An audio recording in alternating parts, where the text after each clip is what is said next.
Bismillahirrahmanirrahim. Assalamu alaikum. Dear students, I am Dasar Ali Sharif. Students, Chemistry second year, chapter number 3 और आज के इस lecture में हम दो टॉपिक्स को डिस्कस करेंगे. एक है बोरेक्स बेट टेस्ट और दूसरा है यूजेस ऑफ बोरेक्स. स्टूडेंट्स, ये दोनों topic examination point of view से बहुत इंपॉर्टेंट है. एग्जामिनेशन पॉइंट ऑफ व्यू में अगर बात की जाए तो इनमें से आपके पास शॉर्ट क्वेश्चंस और एमसीक्यूज को बेशुमार दफा पूछा गया है. तो आइए स्टार्ट करते हैं आज का टॉपिक. जी students, borax bead test.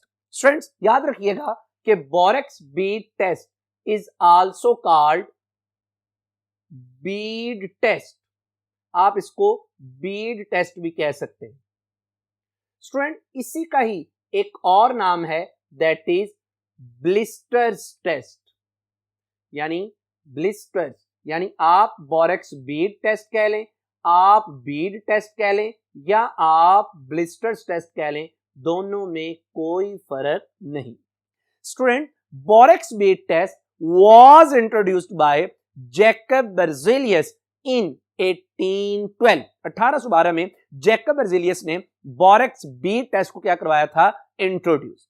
Student, सबसे पहले ये बात पढ़ते हैं कि आखिर बोरेक्स बीड टेस्ट है किस लिए है और इसको परफॉर्म क्यों करते हैं.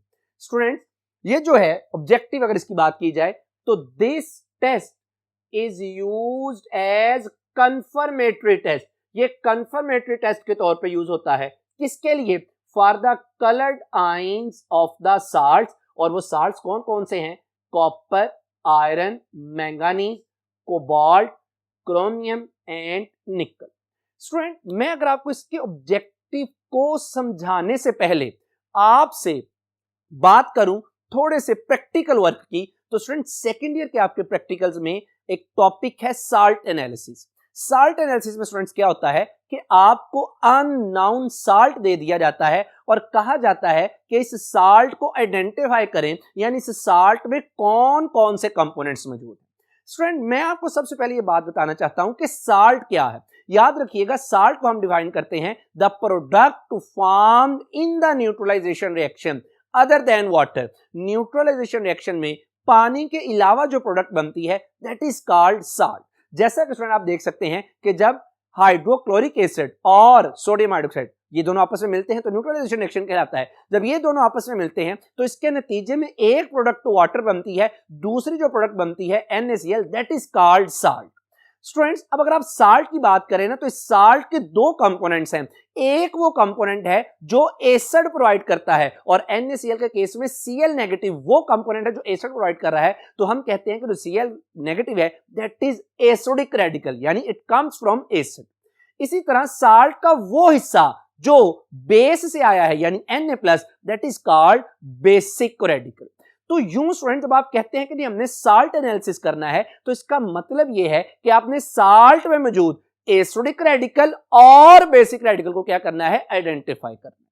स्टूडेंट, साथ ही साथ एक और बात याद रखिएगा कि जो एसिडिक रेडिकल है it always carry negative charge and basic radical always carry positive charge. और अगर ये पॉजिटिव चार्ज कैरी करता है तो इसका मतलब है कि ये रेडिकल हमेशा मेटेलिक इन नेचर होगा, क्योंकि पीरियोडिक टेबल में मेटल्स वो एलिमेंट हैं जो अपने ऊपर क्या रखती हैं, पॉजिटिव चार्ज.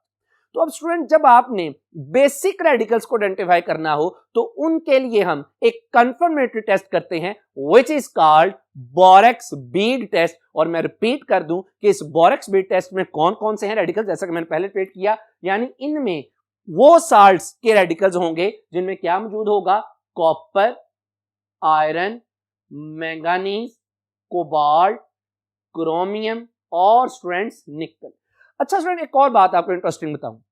ये तो जो मैंने रेडिकल बोले ना, ये तो हमारी टेक्स्ट बुक ने कहा कि इन रेडिकल्स को आइडेंटिफाई करते हैं और साल्ट एनालिसिस में यही रेडिकल मौजूद हैं. लेकिन मैं आपको आपके इंटरेस्ट के लिए एक और बात बता दूं कि ना सिर्फ ये रेडिकल बोरेक्स बीड टेस्ट देते हैं, बल्कि इनके अलावा जो बोरेक्स बीड टेस्ट देते हैं उनमें मौजूद है हमारे पास गोल्ड, उनमें मौजूद है uranium, tungsten, vanadium, cerium, titanium और मोलिब्डेनम. ये भी बोरेक्स बीड टेस्ट देते हैं. लेकिन हमारा जो कंसर्न रहेगा अपने प्रैक्टिकल वर्क में और आज के इस लेक्चर में वो मेनली फोकस रहेगा इन रेडिकल्स पर जो कि हमारी बुक पे शामिल।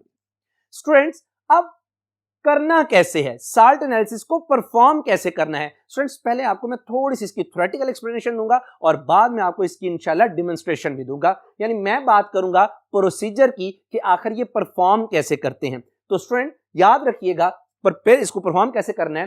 Prepare a loop. स्टूडेंट, सबसे पहले एक लूप तैयार कर लें, किसका, at the end of platinum wire. Student, loop से क्या मुराद है, अगर आप देखें तो मेरे पास एक प्लैटिनम की वायर है, लूप से मुराद है कि मैं उसका थोड़ा सा आगे से क्या बना लूं, गोल कर दूं, यानी उसका सर्कल बना दूं, तो मैं कहूंगा कि ये प्लैटिनम का क्या बन गया, लूप बन गया।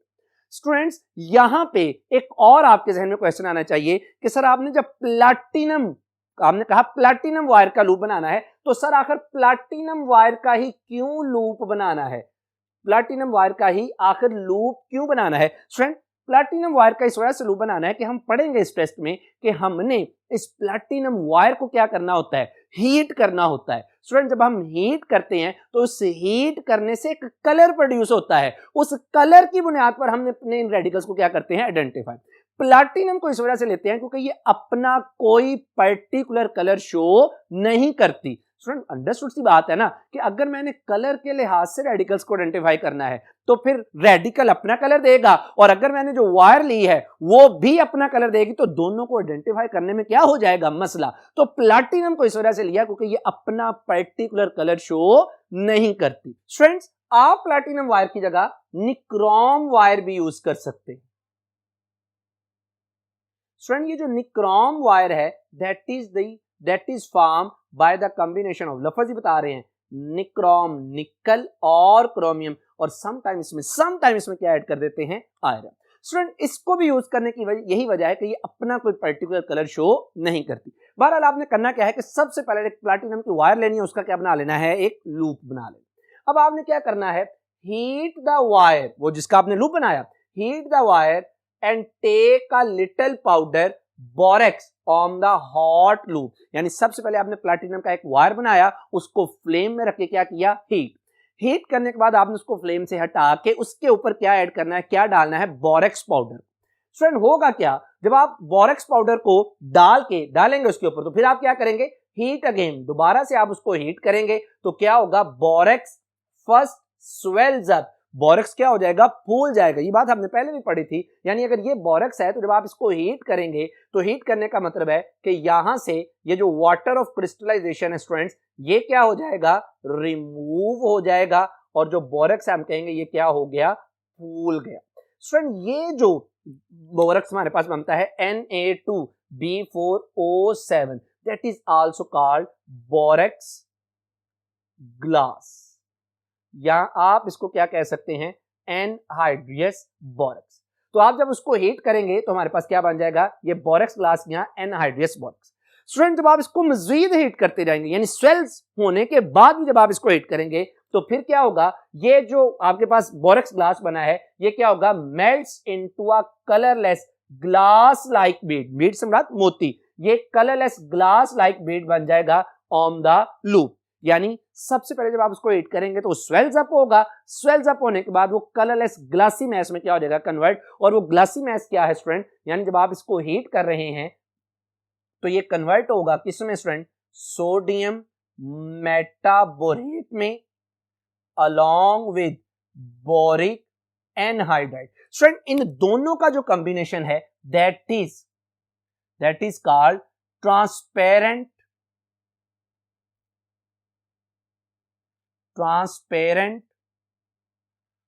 Glassy mass. तो ये ट्रांसपेरेंट ग्लासी मैस क्या हो जाती है, प्रोड्यूस हो जाती है। अब स्टूडेंट्स, आपने क्या करना है, जरा गौर कीजिएगा जी student. Now put a few grains मैंने जर्रात, किसके जी, of the substance under examination, यानी उस कंपाउंड के, उस साल्ट के जिसमें मौजूद, आपने बेसिक रेडिकल को क्या करना है, आइडेंटिफाई करना है। आप क्या करेंगे, उसको पुट करेंगे उस ग्लासी ट्रांसपेरेंट मैश पर, फिर आप क्या करेंगे, ऑन द बीड्स, यानी जो मोती ग्लासी ट्रांसपेरेंट मैश बनी है, एंड रीहीट, और दोबारा करेंगे in the oxidising flame and then in the reducing flame. Students, मैं आपको एक बात बता दूं, मैं दोबारा से सारा अगर थोड़ा सा रिपीट करूं तो सबसे पहले आपने एक प्लैटिनम वायर ली, उस प्लैटिनम वायर का लूप बनाया, उस प्लैटिनम वायर को आपने क्या किया, हीट किया। हीट करने के बाद आपने उसके ऊपर बोरेक्स को डाला, उसके ज़रात पाउडर डाला। जब आप बोरेक्स और पाउडर डालते उसको दोबारा से क्या करते हैं, हीट करेंगे तो सबसे पहले क्या होगा, बोरेक्स क्या होगा, स्वेल्स अप। जब बोरेक्स स्वेल्स अप हो जाएगा आप उसको मजीद हीट करेंगे तो वो ट्रांसपेरेंट ग्लासी मैश में कन्वर्ट होगा। स्टूडेंट वो जो ट्रांसपेरेंट ग्लासी मैश में कन्वर्ट हुआ, आप उसके अंदर अपने अननोन साल्ट के ग्रेन्स को, पाउडर को ऐड करेंगे और ऐड करने के बाद आप उसको एक दफा हीट करेंगे ऑक्सीडाइजिंग फ्लेम में और एक दफा आप उसको हीट करेंगे रिड्यूसिंग फ्लेम। हर दफा जब आप ऑक्सीडाइजिंग फ्लेम में हीट करने के बाद उसको बाहर निकालेंगे तो एक खास कलर प्रोड्यूस होगा जिससे हमें पता चलेगा कि ये अननोन बेसिक रेडिकल कौन सा है। और इसी तरह जब आप उसको रिड्यूसिंग फ्लेम में हीट करने के बाद बाहर निकालेंगे तो देन भी एक पर्टिकुलर प्रोड्यूस कलर होगा जो कि इंडिकेट करेगा अननोन बेसिक रेडिकल्स को। अब स्टूडेंट मैं आपको यहां पे फिर थोड़ा सा बताना चाहता हूं कि आखिर ये ऑक्सीडाइजिंग फ्लेम क्या होता है और एक ये रिड्यूसिंग फ्लेम क्या होता है। स्टूडेंट्स अगर आप देखें तो ये मेरे पास एक बंसन फ्लेम है, बंसन बर्नर है, सॉरी स्टूडेंट। इस बंसन बर्नर में हमने एक साइड से जो पाइप है इसको अटैच कर दिया गैस की सप्लाई के साथ स्टूडेंट। और अगर आप देखें तो इसके बॉटम में एक सुराख मौजूद है स्टूडेंट। जब मैं सुराख को कवर कर देता हूं तो ऑक्सीजन की सप्लाई क्या हो जाती है, कम। जब ऑक्सीजन की सप्लाई कम हो जाएगी तो मैं कहूंगा स्टूडेंट्स कि ये रिड्यूसिंग फ्लेम है। और जो रिड्यूसिंग फ्लेम होता है student that is yellow in colour. और जब स्टूडेंट मैं इसका जो होल है इसको ओपन कर दूंगा तो इसमें ऑक्सीजन की मिकदार क्या हो जाएगी, ज्यादा। जब ऑक्सीजन की मिकदार ज्यादा हो जाएगी तो स्टूडेंट जो फ्लेम का कलर है वो भी क्या हो जाएगा, हमारे पास ब्लू इन कलर हो जाएगा और इसको क्या बोलते हैं, ऑक्सीडाइजिंग फ्लेम। तो स्टूडेंट जो रिड्यूसिंग फ्लेम है that is yellow in colour और इसमें कार्बन कंटेंट ज्यादा होगा। और जो ऑक्सीडाइजिंग फ्लेम है that is blue in colour और इसमें ऑक्सीजन कंटेंट क्या होगा, ज्यादा। बहरहाल हम अपने अननोन साल्ट जो वायर पे मौजूद है उसको एक बार ऑक्सीडाइजिंग फ्लेम में रखेंगे और एक बार रिड्यूसिंग फ्लेम में रखेंगे।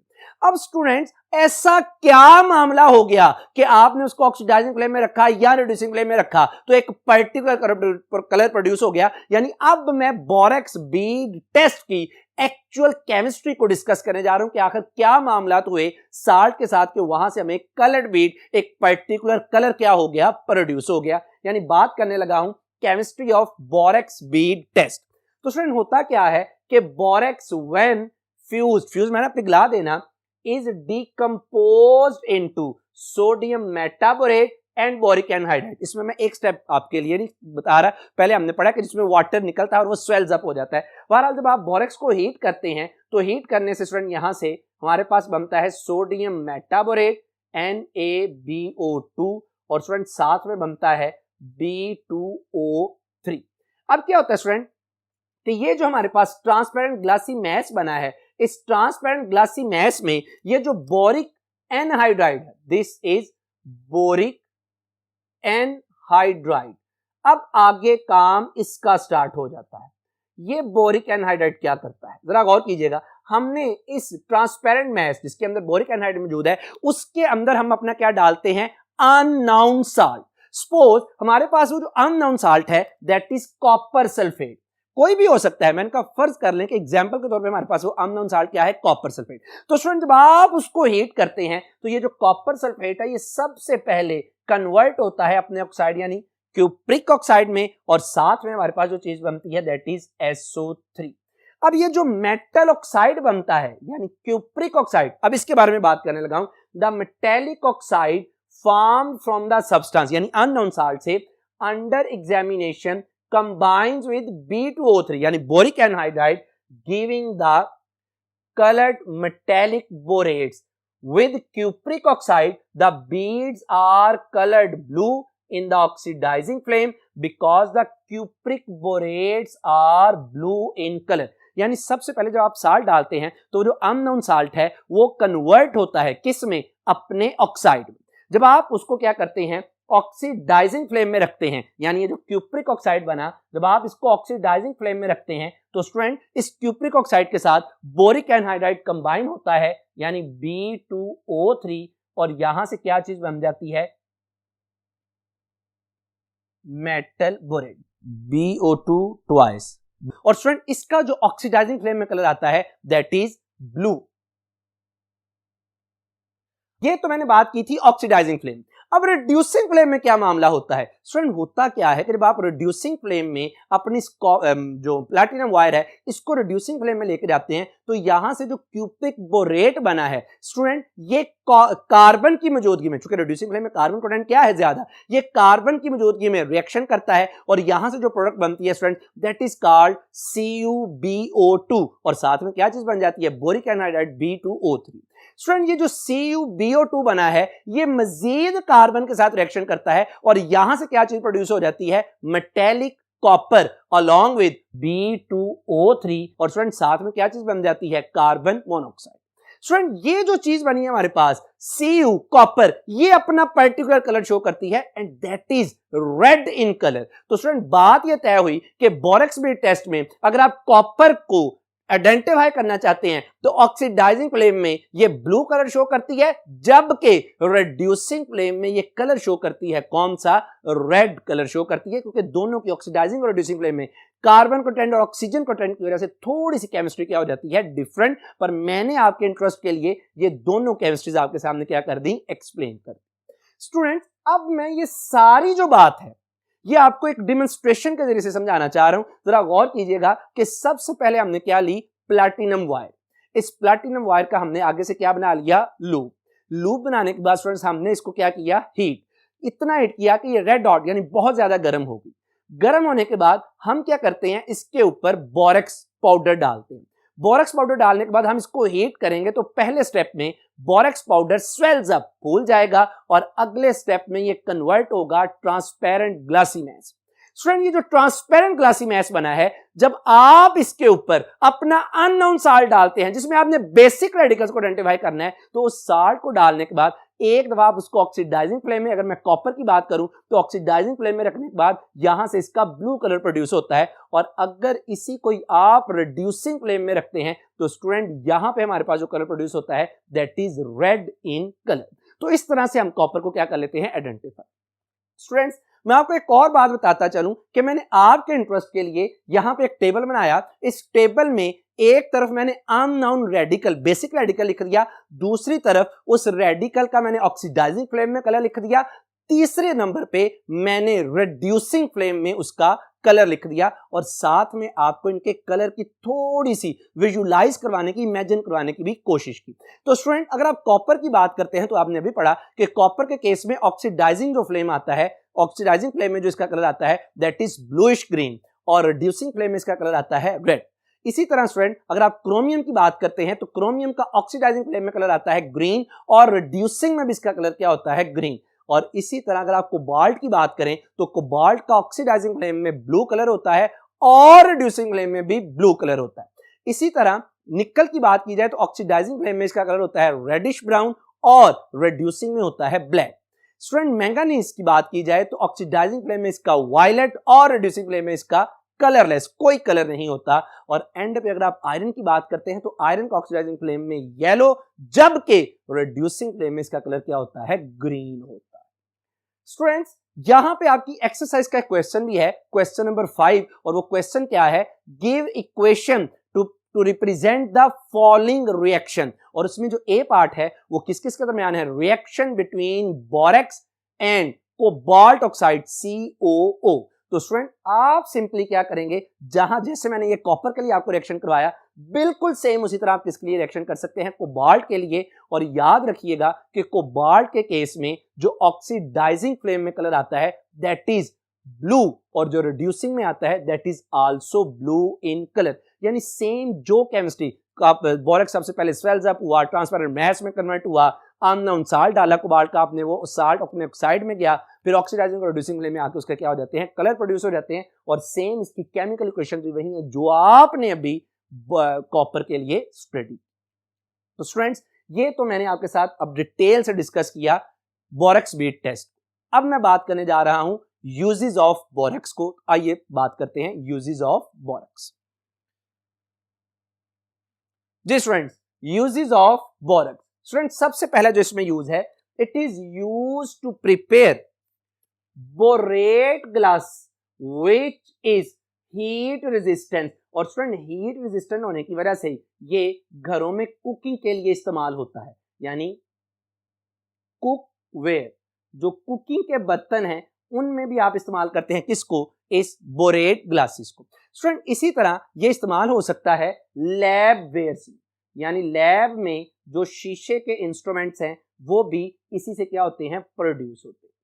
अब क्वेश्चन ये है कि स्टूडेंट बोरेक्स का इस बोरेट ग्लास बनाने में अमल दखल क्या है, यानी इसकी क्या इंपॉर्टेंस है। याद रखिएगा कि बोरेक्स इन ग्लास के बनाने में दो बड़े ही इंपॉर्टेंट काम करता है। एक तो ये क्या करता है, मेल्टिंग ऑफ ग्लास को क्या करता है, एड करता है, उसकी मेल्टिंग पॉइंट को क्या कर देता है, कम। स्टूडेंट दूसरा ये क्या करता है, इनहिबिट करता है, ये रोकता है कि वो जो आपके पास ग्लास प्रोड्यूस हो रहा है वो ओपेक ना हो, बल्कि वो क्या हो जाए, ट्रांसपेरेंट हो जाए। स्टूडेंट सेकंड इसका यूज बहुत ही इंपॉर्टेंट शॉर्ट क्वेश्चन भी है, it is used in softening of water. ये वाटर को सॉफ्ट करने में क्या होता है, इस्तेमाल। और स्टूडेंट यही आपकी एक्सरसाइज का क्वेश्चन भी है, how borax is used to soft in softening of water. Student सबसे पहले मैं आपसे ये बात करना चाह रहा हूं कि एक्चुअली पानी हार्ड किसकी वजह से होता है। पानी याद रखिएगा हार्ड होता है due to soluble salts of calcium and magnesium in water. क्योंकि पानी में कैल्शियम और मैग्नीशियम के सॉल्युबल साल्ट्स होते हैं, इस वजह से वाटर क्या हो जाता है, हार्ड। स्टूडेंट अगर आप इनमें ऐड कर दें बोरेक्स तो क्या होगा कि ये जो कैल्शियम और मैग्नीशियम के सॉल्युबल साल्ट्स थे ये प्रेसिपिटेट हो जाते हैं in the form of insoluble calcium tetraborate and magnesium tetraborate. और जब वो इनसॉल्युबल हो जाते हैं, नीचे प्रेसिपिटेट्स हो जाते हैं, और हम उन्हें फिल्ट्रेशन के जरिए से क्या कर देते हैं, सेपरेट। तो जब आप कैल्शियम और मैग्नीशियम के साल्ट्स को ही रिमूव कर देते हैं तो हम कहते हैं कि अब पानी हार्ड नहीं रहा, बल्कि पानी क्या हो गया, सॉफ्ट हो गया। स्टूडेंट थर्ड जो इसका यूज है, ये भी हमने बड़ी डिटेल से पढ़ा भी, इट इज एम्प्लॉयड, इस्तेमाल किया जाता है in borax bead test for the detection of metallic cations. अब तो मुझे ये बात करने की जरूरत नहीं, क्योंकि बहुत ही डिटेल के साथ मैंने आपके साथ ये बोरेक्स बीड टेस्ट को क्या किया, डिस्कस किया। फोर्थ इसका यूज है, it is used as flux in welding and in metallurgy. Student flux क्या चीज है, याद रखिएगा, flux is a substance added to lower the melting point. ये किसी भी सब्सटेंस में ऐड किया जाता है ताकि उसका मेल्टिंग पॉइंट क्या कर दे, डिक्रीज कर दे। स्टूडेंट बात यहां पे ये है कि इन मेटलर्जी, दूसरी इसमें जो टर्म आ जाती है वो मेटलर्जी।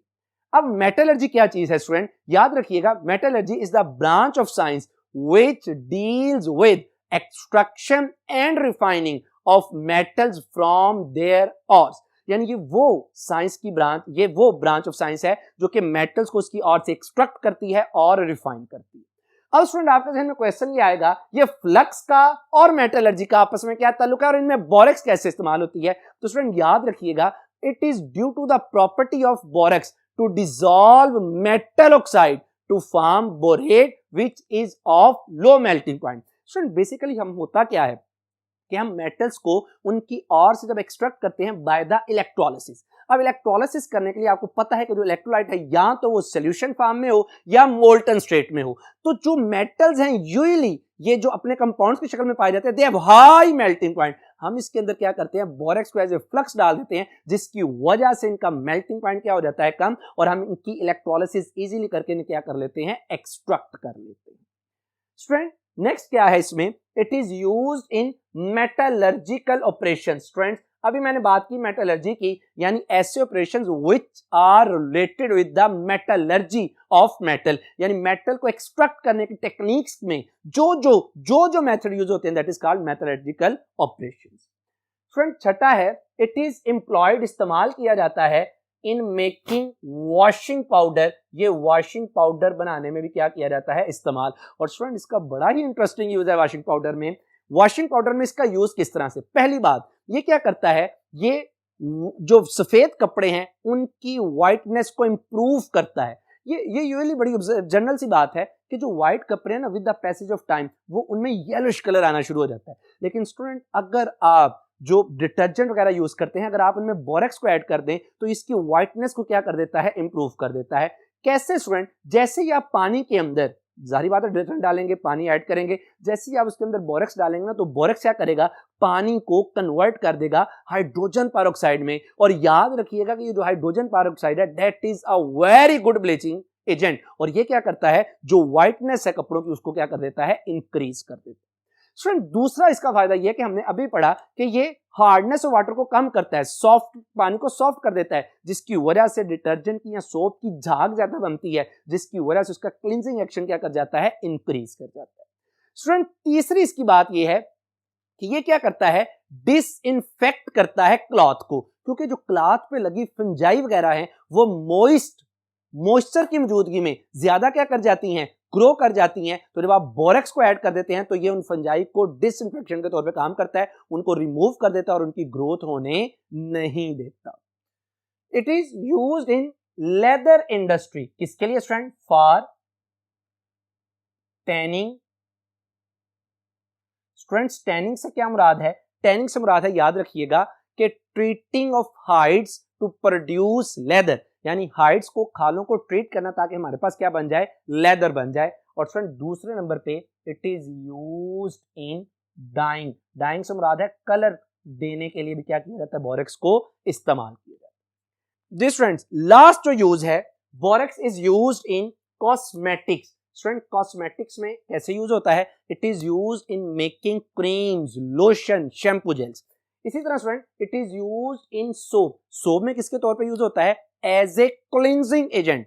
अगर मैं स्टूडेंट चलिए साथ साथ अगर लिखूं तो जो यहां पे ये यूज होता है in creams, in making creams, shampoo gels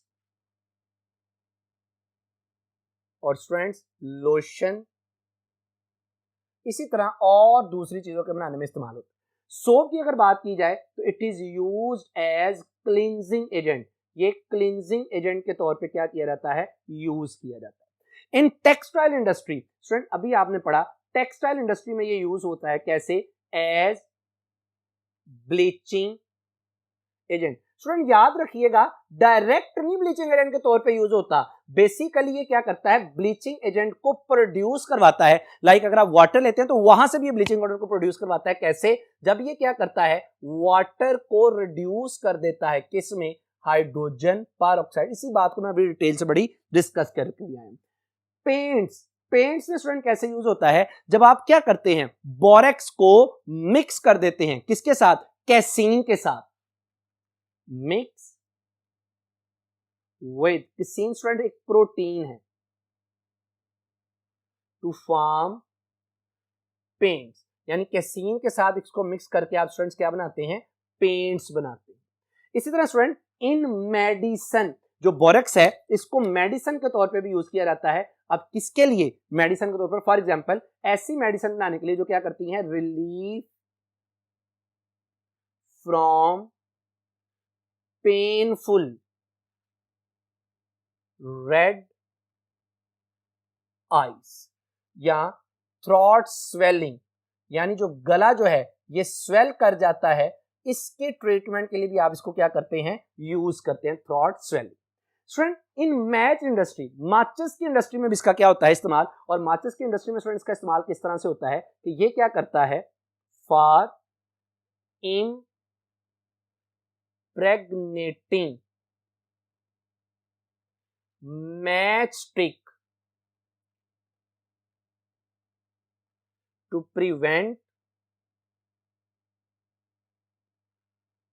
after burn. Student इन लाइनों में मैंने ये बताने की कोशिश की है आपको कि इसको मैच इंडस्ट्री में यूज किया जाता है। भला क्यों, क्योंकि जैसे ही आप माचिस को जलाते हैं, आपने ऑब्जर्व किया कि जैसे ही माचिस के ऊपर वाला हिस्सा बर्न हो जाए तो वो मजीद फ्लेम प्रोड्यूस नहीं करता, वो वहीं पे क्या हो जाता है, बुझ जाता है। तो वो जो ऊपर वाला मटेरियल है उसको बनाने में भी बोरेक्स का क्या किया जाता है, इस्तेमाल किया जाता है, ताकि वो एक दफा जलने के बाद मजीद शोले में कन्वर्ट ना हो सके। स्टूडेंट आखिर इसका यूज है एज ए प्रिजर्वेटिव। बेसिकली होता क्या है स्टूडेंट, जो बोरेक्स है, बोरेक्स इसमें एक्ट्स एज प्रिकर्सर, ये स्टार्टिंग मटेरियल के तौर पर क्या होता है, यूज होता है फॉर प्रिपेयरिंग बोरिक एसिड। और स्टूडेंट ये जो बोरिक एसिड है ये फिर अगले स्टेप में यूज करते हैं किसके तौर पर, बफर सॉल्यूशन के तौर पर। और आपको पता है कि बफर क्या है, जो पीएच को मेंटेन करता है और चीजों को क्या करता है, प्रिजर्व करता है। तो स्टूडेंट ये तो मैंने आपके सामने चंद एक इसके यूजेस को डिटेल के साथ डिस्कस करने की कोशिश की। उम्मीद है कि आपको आज की बातें समझ आई होंगी। मेरी अल्लाह सुब्हानहू तआला से दुआ है कि आप पे अपना रहम करम फजल फरमाए। अपना बहुत ख्याल रखिएगा। आपसे मुलाकात होगी अगले लेक्चर में। अस्सलामु अलैकुम।